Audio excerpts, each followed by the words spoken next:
Qui est le second le plus puissant de ces 4 là, mais Joe? On voit ça ensemble dans cette vidéo. Bon, dernière position pour l'instant, je mets encore Zoro les frères. Alors oui, Zoro il est très puissant, c'est à vous dire qu'il est plus fort que Marco, et absolument pas en fait. Concrètement, Zoro il tape fort tout ça, le problème c'est qu'en fait, il n'est pas endurant.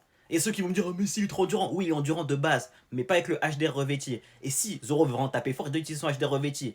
Donc soit il est endurant, mais ne va pas taper assez fort, soit il va taper fort, mais ne sera pas endurant. Dans tous les cas, c'est pas assez pour battre Marco. S'il tape pas fort, il bat pas Marco. S'il prend son HDR, il ne peut pas one-shot Marco qui va se régénérer avec son fruit du démon. Dans tous les cas, pour moi, Zoro c'est en dessous de Marco encore aujourd'hui. Quand il pourra associer Haki des rois revêtis et endurance, là, on pourra parler. Maintenant, troisième, deuxième position, ça tape entre Beckman et Marco. On connaît pas grand chose de Beckman malheureusement. Marco a aujourd'hui des meilleurs feats, on va pas se mentir. Il combat quand même 2 Yonko littéralement. Quasi 3 vu qu'il aurait même pu affronter Kaido. Enfin, il a même failli l'affronter, juste ils ont été interrompus. Donc bon, il a quand même des meilleurs feats aujourd'hui que Beckman, on va pas se mentir. Et première position, évidemment, c'est pour Rayleigh. Déjà vieux, il tabasse, je pense, certains de ces gars-là. Et à son prime, il n'y a même pas de débat. Donc clairement, Rayleigh top 1, aucun débat possible.